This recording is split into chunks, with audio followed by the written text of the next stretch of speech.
Joe, thanks for being here. Yeah, man. I appreciate you doing Of this. course. I think this will be a good conversation because obviously talking to your cohort, Caleb, you guys have something going on that's different than what's really different in the real estate market. And I think for you specifically, you've really taken the dive into this and you built one of the bigger teams in the metro and one of like these like well-known teams. So talk about like when you first started your team, what was your initial vision of like starting a real estate team and like getting into real estate in general? Yeah, I mean, starting a team really came out of necessity. It was just honestly, we were on vacation and my phone was ringing, just like, any agent says, if your Yep. phone's not ringing, go on vacation because Right. it'll ring. So I'm getting all these phone calls. We're visiting my wife's family, and it's just all of a sudden, phone won't stop ringing. And I'm on the phone, I'm writing offers, and it was just like, babe, we need to start a team. Like, we need to do that basically. So initially for me, it was just about bringing more leverage into my world. And then I quickly realized that, well, bringing another agent on, well, now I've impacted their life and their life is now better. Well, how about I do that with more agents, basically? Right. So it was just, it quickly became very apparent to me that I could really help a lot of other people. We could help a lot of people, a lot more people buy and sell homes and impact agents' lives. 100%. And I think that's you've done a really good job at that. And it's transitioned from, individual agents to now where, I look at it as a sales funnel, right? Right. And same thing with recruiting or, impacting in real estate. It's like Mhm. you start really wide and you start working down that funnel of like Right. who can I attract? So you attract these agents rather than chasing them. And one thing that you've implemented is a Facebook group that has nearly 800 people in it. Yeah. Yeah. It's kind of cool. It is Yeah. super cool, and it's unique because not a lot of people recruit that way. Right. And not to say, like, you're recruiting out of that, but necessarily, but, like, you're attracting that, so it's almost like you gave yourself a problem that you weren't looking for. I wanna be somebody that people come to with questions. I like answering, I like helping agents, so, it seemed like a good platform for that. Yeah, when did you start that, and, like, what does your vision look like with building out that, like you're gonna be the face of real estate by doing that if you have enough people join, so, like, Right. what was your thought about that? I think I started it in late 2022, maybe early 2023, somewhere I think it was probably 2023, somewhere in there, and it was just kinda, how actually, what it initially was, is it was my team's internal Facebook page. Oh, really? That's what it was, and we were just sharing a lot on there, and I was like, "You know what? Why can't I share this with more agents?" And Right. the idea was also that the more agents that I'm connected to, the more that can help my team. So it was, how about we share the things that I'm already sharing with my team, but on a larger scale? Right. We can get more perspectives, more ideas, and essentially help more people. Yeah. Yeah. When I think sometimes you'll see top agents, they'll gatekeep that Oh, yeah. information. Like, did you feel like that was something that you're like, "Man, I really don't wanna share this with other agents? Because the way that I look at it is, if you're gonna share information, like, that person has to implement it and Right. put in the effort that you put in to get to that Right. point. And that's the thing is 95% of agents will never implement it. Right. So I am very adverse to the what is it? The not the scarcity mindset. I have a very abundance mindset basically. So I just feel the more you give, the more you're gonna get. And like I say, the more people that are aware of what you're doing and can possibly help in a situation like I forget what the last question that I posted on there. It was something about pre-inspections, Yeah. having sellers' homes pre-inspected. Yep. Got some really good insight on there and some things and some ways that I would not have previously thought to think about it, basically. And then sharing it just within the team, we probably wouldn't have gotten those insights either. So it's, a bigger audience is always going to get you better Well, answers. and I think that's you're curious, like, you wanna learn just as much as you wanna get. 100%. It's just as much for me as it is for everybody else as well. Let's say Me and Caleb host a mastermind every couple weeks or whatever, and I say it on there all the time. Like, this is also for me because I get to interview top agents around the country and learn from them. So 100%. What how did that start too? Because that's another thing is, like, between the top agent interviews and happy hours. yeah, So, like, dude, like, you're the fricking connector. Like, so many people start in this Facebook group, and it's like, "Alright, well, come to our biweekly mastermind," and then come to yep. come to our happy hour. So, like, what does that look like when you're going all the way down? Like, how does somebody just say, like, "Hey, I wanna get in touch with you?" I mean, but people reach out. I mean, I think I'm Yeah. pretty accessible type of thing. They can send me a message on their Instagram, a phone number. My phone number is online. I'm an agent, so anyone can find me basically. But the happy hours are really cool. The mastermind, that was really so that's part of Real Broker, and it's one of the big things that, is a big bonus of being there. Once you hit Oh, the really? elite status at Yeah. Real Broker, you then have an opportunity to teach in Real Academy, which is where all of our learnings and trainings all take place. So, once you're an elite agent, you get your 16,000 in Yeah. company stock, super cool, but they also say, "Hey, you've got some special sauce. You've got something that you're doing that's different than the vast majority of agents out there.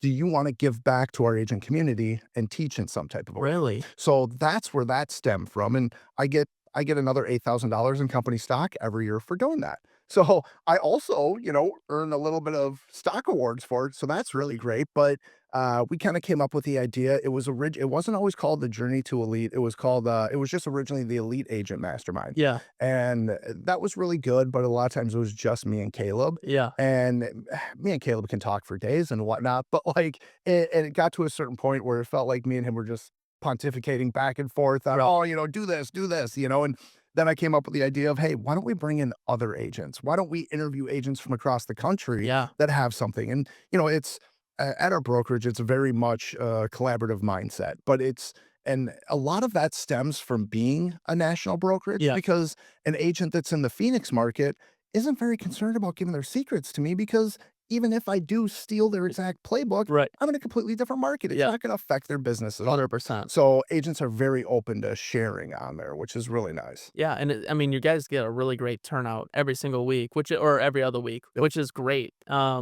So talk about like when, agents reach out, like what would you say is like the qualities of a good agent? Like when you're gonna say someone says, "Hey Joe, I want to be on your team," like what are the things that you're looking for before it's like, yeah, I want you on my team. I mean, a big one is availability and teachability for me. It's just, if you're willing to be taught, that is something that is going to go miles, basically. You have to be willing to learn. An agent that's stuck in their ways and this is how I've done it and this is what works for me, that's great. Like if they're a good agent and they've got a process and a model that works for them, that's awesome. I'm happy to encourage that, to help develop it even further. But uh, oftentimes there's something within it that isn't working. So they need to be coachable, they need to be teachable. And Right. to me, that's probably the biggest thing. When it's kinda like it's the saying of, "Are you running away from something or are you running to Yeah. something?" And, like, you obviously have a good offering to teach these people. Yeah. So, like, when you're teaching and pouring back into the community, like, what's been the most rewarding piece of that for you? Just agents tell me that, hey, I took this, I used it, and it worked. And that to me is absolutely amazing. And then yes, numbers of transactions are down over the past couple years, but there's still more than enough Right. for all the agents out there. Yeah. So I'm happy when an agent comes back to me and says, hey, I took what you said, I used it, and it worked. Yeah. So that's amazing. That's super cool, and I think there's a balance too, right? Because 'Cause you've invested all this time, you're investing a lot of time into the community, but also still focusing on a client experience Yep. because you're not able to do this unless you're able to perform in your own business. So, like, talk to me about that balance of how you're able to navigate both those things. It's a tricky balance. I wear a lot of hats, I really do, and it's, sometimes I feel spread a little bit thin, but, that's just kinda part of being a real estate agent, having your hands on a lot of different stuff, but having my hands on a lot of different stuff allows me to experience a lot of things in a lot of different ways, essentially, and, it used to be a huge goal of agents to get out of production. Yeah. Like, that was, like for years, it was like, "Oh, yeah, I'm gonna get out of production, I'm gonna grow a team, get out of production," Yeah. like, hire a couple people, get out of production. That was a big thing. It's not something that I wanna do anytime in the near future. I think it is super important as a team leader, as, a community advocate type of Yeah. thing, to be doing transactions, to be boots on the ground, to Yeah. understand what is happening Yeah. in the real estate market. Well, and I think the game has changed. I would guess probably 2015 to 2020, it was like, yeah, non-producing branch Right. managers is what we call them in our Yeah. industry. It's like, Yep. we want as many of those as possible so they can focus on that, where it's shifted now where people are like, "Why would I listen to the guy who hasn't sold a house, who hasn't done a loan in 5 years?" Yeah. It's like, no, boots on the ground. You don't even have to be the biggest producer on your team, Yeah. but just there, present, you're in the trenches with people. Yeah. So Yeah, I saw a larger team. They recently brought on a, sales manager, and I looked up their transaction volume, And in the last 12 months, they had sold about $2.5 million worth of real estate Wow. in all of like 5 deals in 12 months. And I was like, well, that's the person that's your sales manager? Right. Like, that's who this big team is putting in charge of teaching your agents? Like, Yeah. that person should be experienced. They should be out selling. Right. And maybe if they're not selling anymore, at least previously they should be selling at least 10, 15 million a year type of thing. Yeah. Yeah. And, like, really, like, boots on the like, that should be their focus, and Yes. because at a certain point, it's like, if you it goes to the non-producing, if their production goes to 0, now you're justifying a salary that Right. can you justify it? Right. So, no, it's an interesting balance, and I like your perspective on that, and, so that kinda leads in perfectly. So, like, what would you say to people who wanna become team leads at some point or even current team leads? Like, what do they need to understand when it comes to cultivating the culture that Don't you've do it. No, I mean, it's a lot of work. Not everybody's a good team leader. I have a lot of faults myself. I don't like confrontation. Yeah, It's a big thing that it's a big hindrance in me and my team and making sure that like my points are getting across. And if somebody's doing something that I don't like, I struggle with sitting down and talking to them about it because I don't know. I probably want everybody to like me too much right. type of thing. Yeah, Like it's something that I've had to get over the years. I had to have a tough conversation this morning with one of my agents. He took a call that it didn't go well. yeah, And there was a reason it didn't go well. And I had to sit down and talk to him about it. And it was a very good conversation. There yeah. was a lot that was learned to it, but yeah, not everybody should be a team leader. 100%. Yeah. And I think too, it's I was been thinking about this really, like, after our Vegas event Yeah. is, like, just as much as you want your team to grow Mhm. and you've invested so much into them, it's like they want you to grow too. Right. And you've cultivated this culture of, like, I want you guys to be teachable, Yeah. or learnable, and you would wanna be the same way. So, talk about, like, for you, it's like, how do you take, maybe not criticism from your team, but how are you always trying to grow as the team lead so that It's you're a better servant leader for I them? mean, one of the biggest things that I do to try and grow as a team leader is to participate in as many other masterminds as possible, Yeah. to follow, to be in contact with people that are doing it at a higher level than I am. It's so important to put yourself in the right room. If you're in the right room with people that are doing more than you, you're going to learn from that. If Yeah. you're in a room where everyone's doing less than you, you're in the wrong room type of thing. Right. Or you're presenting. Feels pretty good though. It can feel pretty good without a doubt, but, you need to be in the right rooms. You need to be in the ones that you're truly gonna learn something and have something that you can take away from it. 100%. Yeah. So, Joe, let's pivot to, like, the actual, like, your day-to-day, um, business. So not leading a team, but being an actual agent. So what systems, what habits have you implemented on a day-to-day or non-negotiables to help maintain, like, your business? I mean, biggest thing is it's conversations. 100%, there is nothing that will move the needle more in real estate than conversations. Good conversations. Face to face, best, but literally picking up the phone and having a conversation. Yeah. Text is great. Video messages, super great. Yeah. But literally the exchanging on a phone, talking to somebody, Ford framework is something that we use a lot. I push it to the team all the time. It's family, occupation, recreation, dreams. And if you can have a conversation with anybody and touch on those four things, that's a deep conversation. So I'm really big on, reaching out to your sphere, talking to them, being in touch with them. Yeah. A lot of agents really struggle with that because they're like, what am I going to talk about? Talk about the whole Ford framework. It's ask how their family is, ask how the job's going. What do you have going on that's fun? Yeah. What are you looking to do in the future? If you can talk about those things, it's a good conversation. It doesn't always have to be real estate, and it shouldn't always be real estate. Right. It's there's a lot of brokerage models out there that'll tell you to new agent that will tell you to literally sit and call your sphere and tell them that you're a brand new agent. Well, the only thing that you've done there is you've transactionalized a relationship. Yeah. Don't ask for business like that. Yes, after you've talked to that person multiple times, you've got a cadence going, you know that they know that you're just reaching out, just to have a conversation, just to see how life is going type of thing. Yeah. Then on that fourth call, you can call and be like, hey, this is actually a business call. Yeah. And what I'm doing is you have to frame that conversation that, Yeah. hey, this isn't one of those just catch up calls. Yeah. This is legitimately a business call. I've got a big goal for myself this year. I want to sell 50 homes. I want to sell 75. I want to be Caleb Carlson that Yeah, sell 120 or whatever the hell he's going to sell this year. But you literally say, hey, I've got a big goal for myself this year. I'm looking to get in touch with a couple more people this month that could use my services. Do you know anybody that you could put me in touch with? yeah. And that way, if you frame it as a business call, you haven't transactionalized the next call.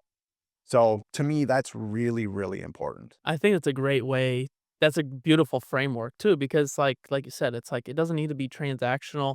Yeah. And one thing that my mother-in-law, of all people, taught me Yeah. is anytime that she has somebody come over to her house, and I've done this for my own personal life, is anytime that she would have somebody come work on her house, siding, fireplace, anything, she takes notes of it. Who it was, what did they do?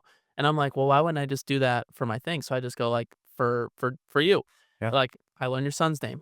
We were in Vegas together. All these things that I've learned about you, I Yeah. put in go to your contact, put it in our notes, and put the date. Yes. So that way, if I need something to talk to you about that isn't Yeah. business, I can just be like, "Hey, Joe, how's Grayson doing?" Right. You know? Right. And it's And like and it gets easier with every phone call that you have. And like exactly. using Follow Up Boss, which is what we use Yeah, for our CRM, every single one of our phone calls are also recorded. It dude, gives you AI summary of exactly what the call was about. So like if you miss something in the call, you don't have to like ask, oh, wait, what was that name? What did you say? Because you can go back and listen to it, which also helps the conversation 100%. sometimes.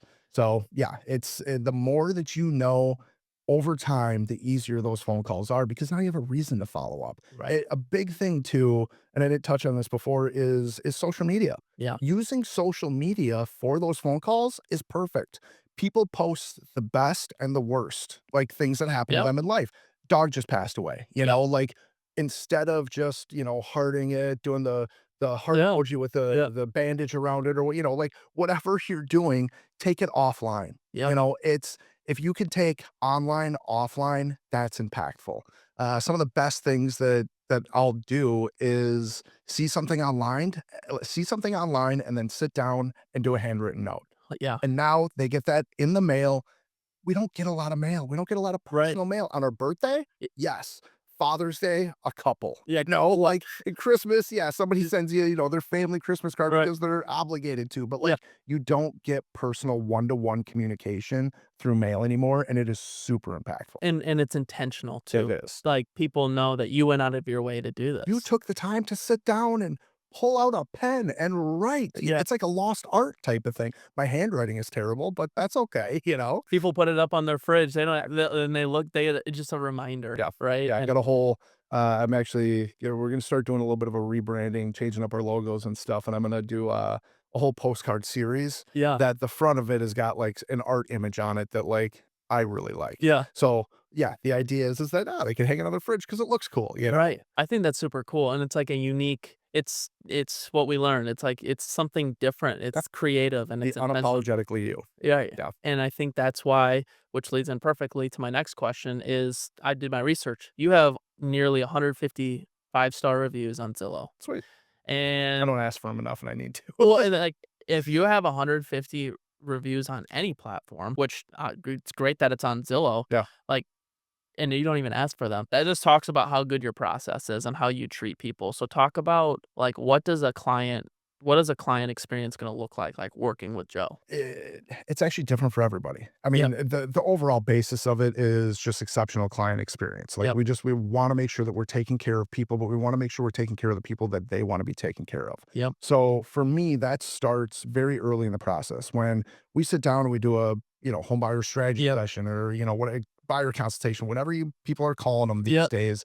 One of the questions that I always ask is, what do you want out of me as an agent? What is most important for me to do for you as an agent? Is it finding the off market property? Is it negotiating the best? Is it finding the home? Like, do you want me to actually find the homes for you? Do you not want to look online? Do you want me to just cherry pick the best ones and send them to you? So, if you can understand more about the client, you're going to be able to help them better and have a much better experience with them. that's actually interesting, like, the very common theme of this conversation is expectations, Yeah. and it seems like you're huge, like, we're gonna set the expectation right away, like, this is how this is gonna go. Yeah. Either whether you're talking to a prospective agent or a new client, Yeah. it's like, "What do you need from me? This is what that's gonna look Yeah. like," I right? mean, when you set proper expectations, there is no issues Right. because you're if you're you're meeting those expectations, everything is gonna go good. And Yeah. if you go beyond those expectations, it's gonna be really great. Do you lead expectations like this is how I do it. I always start with like, here's like our worst case scenario because we need to talk about a worst case scenario because it's possible. Yeah. But then we obviously are going to build for the best case scenario, so you're gonna be a lot happier. So like, do you is that how you generally start some of those conversations? Like, hey, we're in a competitive market. There's could be multiple offers. Yeah. You might find your dream home. We may not win. Yes. So Yeah, and I think it's important. Storytelling for me is really important. Telling a story about my past client that, some of my best clients, this is how they go through the process. And I think that is really important. I mean, overall, people are followers. yep, They want to do what other successful people do. yep, So if you can show them what other successful people have done, they're going to follow in those footsteps. So we very much get to guide it how we want to, yeah. but there's little pieces of the transaction that we wanna make sure we're, touching them in the right ways, Right. essentially. Well, it's like you control the experience, but they're empowered enough that you give them enough empowerment to make a decision where they're like, "Oh yeah, this was my decision," but really you guided them to that. I I always use this line that is, we're really big on education. We want you to feel like you know every step in the process, and that's part of sitting down with us. We can explain everything, and we'll re-explain it as we go. Yeah, But every decision that you make in the buying or selling process, they're your decisions to make. And we're just kind of your real estate Sherpa guiding you along the way. Like, don't step here, walk on that path, use this carabiner, whatever it may be. But like, we know what has worked and hasn't worked for other clients in the past, but they're your decisions to make. yeah. And I think that's really important to get across to people. Well, and again, like with that many five-star reviews, like people, I would sure that if I actually read every single one of them, that's the common theme. I should really take them all and throw them into ChatGPT and see what, that tells me basically. You really should. I mean, there's so many on here. It's like that's super cool. And if you're not even like asking all the clients, like, can I get a review? It's like Yeah. we could double that and Well, I mean, I will ask for reviews in a roundabout way. yeah. When I point something out at a home that we're touring and they were like, "Oh, I didn't notice that." I'll be like, "Oh, yeah, make sure to put that in your review." Also, like, you have to like get it into their mind that it's something they could do for you in the future anyway. Oh, I love that. Yeah. So going to just like your overall business, so like what is like one belief that really drives the way that you operate in your day to day, or even just like in your vision of how you see yourself in 5 years? There's a big thing that I talk about with the team a lot, and that it is our responsibility to help buyers and sellers. And it is our responsibility to make sure that they have a good experience because there's so many terrible agents out there. Yeah.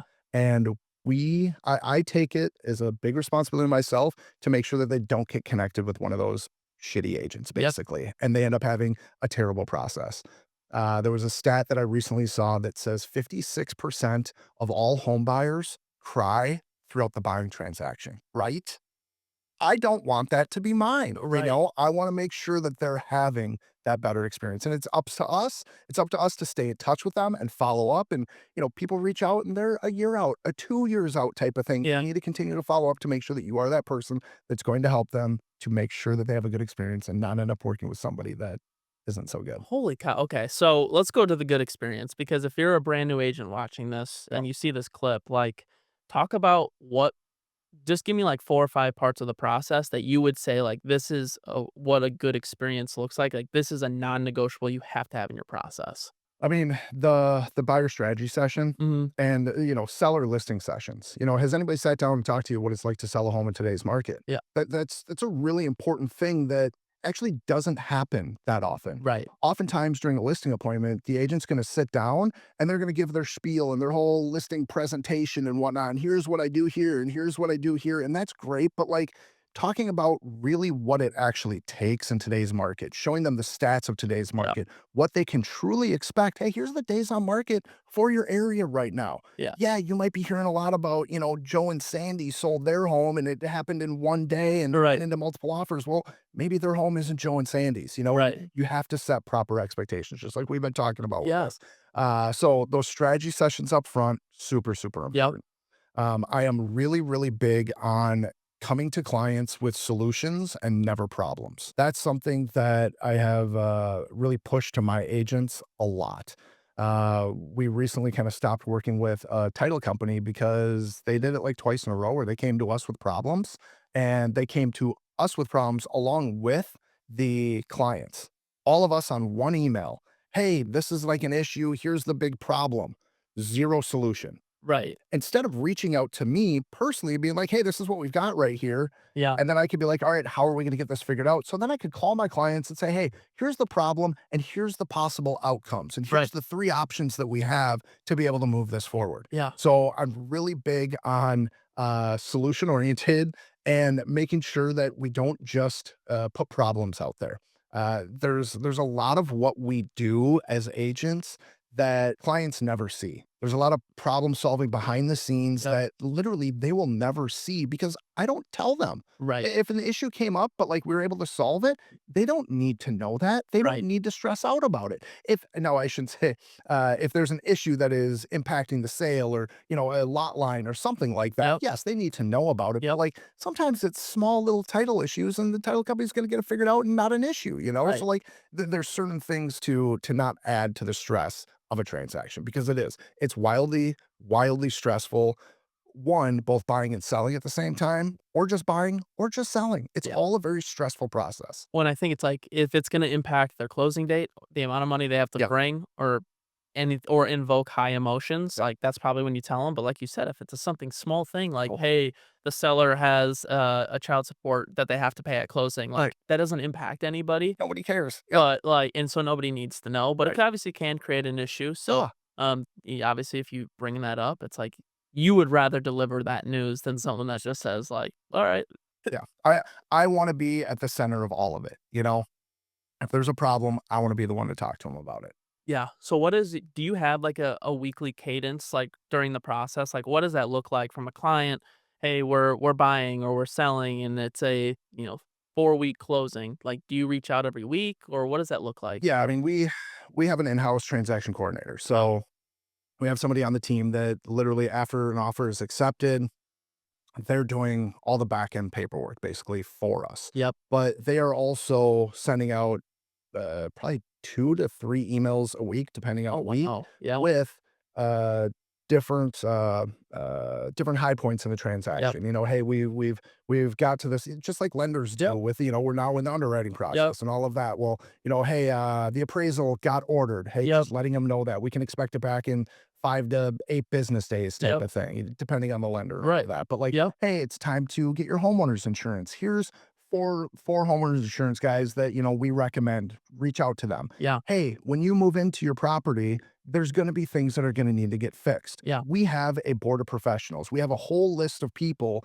in every different contractor industry that we have worked with over the years. Yeah. Keep this. You can use this, and we know we get a QR code that ends up going on the Right. refrigerator from a magnet and whatnot. But it's like they should have all of the people that we work with that we trust. That if anything does come up on their house, there's a solution for it.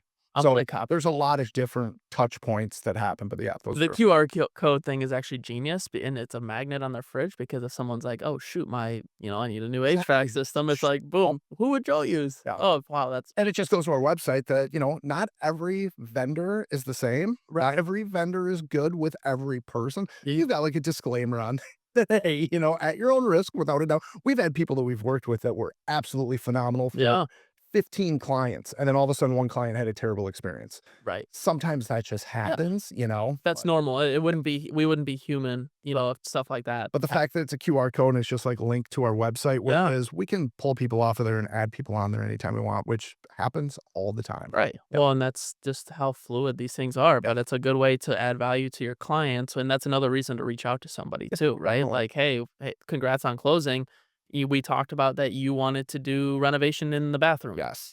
Have you Here's a been couple contractors to Yeah, reach out to. dude, And it's and so we try and do stuff, after closing that we try once a month. It's more been once every like 2 months where we Yep, get one of our vendors. I'll have my admin call around to all of our different vendors and say, "Hey, what can you offer to our clients?" right. We'll send out an email blast to all of them and That's smart. carpet cleaning, you can get 20% off, Yeah. help you schedule type of thing. So we try and do seasonal things like that. Well, and it's another way to add value to the people that are investing back in you, Right. right? Like, And stay top of mind. exactly. Like Or if a carpet cleaner, if someone's cleaning carpets, it's like either, they do that because they can, or they maybe might be preparing to sell their home. exactly. So, I mean, I think that's a really powerful way to even add value to vendors. So if you're an agent listening to this, like stuff like that is super valuable. You need a vendor list. If you're an Yes. agent, you don't have a vendor list, start creating it. And Right. It's a great social media post that you can do once every 2 to 3 weeks. Yeah. Hey, I'm looking for a really great plumber. Yeah. And boom, all of your friends will give you the information of the plumber that they worked with that they had a good experience with. And now you have another reason to have a conversation with somebody. Exactly. And now you can reach out to them and say, hey, thank you so much. I really appreciate it. How's life been? What did you have done? Well, like, oh,